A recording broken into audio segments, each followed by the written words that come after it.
much welcome this budget, which I felt was positive but realistic in its outlook and was frankly honest about the opportunities and very certain challenges that face us as a nation in the coming months and years ahead. We heard about 8 years of sustained economic growth, 3.3 million more jobs, 800,000 more by 2023, higher employment in every region and every nation, and wages growing at the fastest pace in nearly a decade, and sustained real wage growth in each of the next 5 years. That is a record for this government to be proud of, reducing the deficit and lower borrowing, not burdening and shouldering the debts on the backs of our children and grandchildren. This was a budget that delivers an additional £950 million for the devolved administration in Edinburgh. It is right that that money is for the Scottish Government to spend as it sees fit, but I do hope that they will match some of the measures we heard today. The £20.5 billion settlement for the NHS will ultimately see around £2 billion transferred to Scotland, and in the week after a damning Audit Scotland report said that Scotland's NHS was not financially sustainable, performance was continuing to decline, health boards were struggling to break even, and none had met all key national targets, every single penny of that money needs to be invested in the Scottish NHS, because last year's real terms cuts to the Scottish NHS budget cannot be repeated. This budget delivered key support for Scotland's key industries like oil and gas, whisky and our world-leading innovators, backing the technologies of tomorrow with tax breaks for tech companies and investment incentives. The ambition to make Scotland a global hub for decommissioning is welcome, and the launch of a Scotland-based team for the British Business Bank's UK network is too. Increasing the annual investment allowance to £1 million is a massive measure for Scotland's SMEs, and I'm delighted for the constituents of mine who were hammered by appalling business banking practices of the extension of access to the Financial Ombudsman, though for many businesses and livelihoods it will have been too late. But I did agree with the much earlier comments of the Chair of the Treasury Select Committee that this could and needed to go further. I also welcome the Digital Services Tax announcement and the recognition that narrow targeting is key so we don't hit tech startups.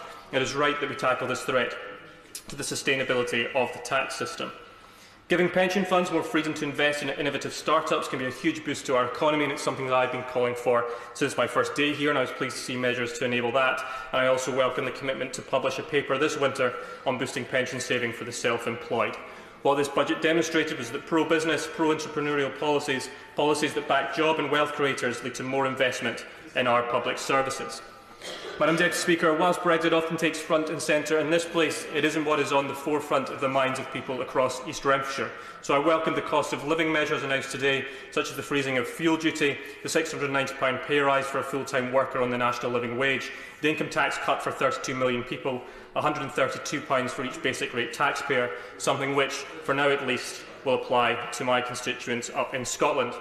On universal credit, I, alongside others, lobbied for £2 billion to restore work allowances, so I do welcome the package announced today on additional protection, but particularly the changes to work allowances, which will see 2.4 million families with children and people with disabilities receive an additional £630 per year.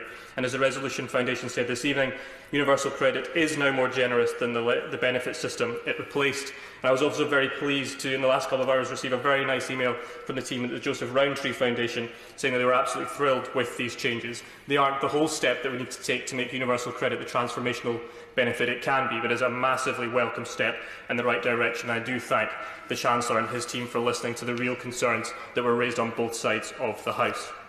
The simple crofter opposite, possibly the leader of the SNP's best joke of the day, ignored the welcome by business industry across Scotland of measures that were announced in budgets. So desperate was he to paint his own pompous picture of the state of play. The right honourable member said that the budget does nothing to help steward recovery of the oil and gas industry. The oil and gas industry call it a welcome recognition of the hard work by industry to encourage recovery. Madam Deputy Speaker, it is not difficult to decide who to believe from those two comments. Diageo said that the Chancellor has acted to support our world-beating spirits industry.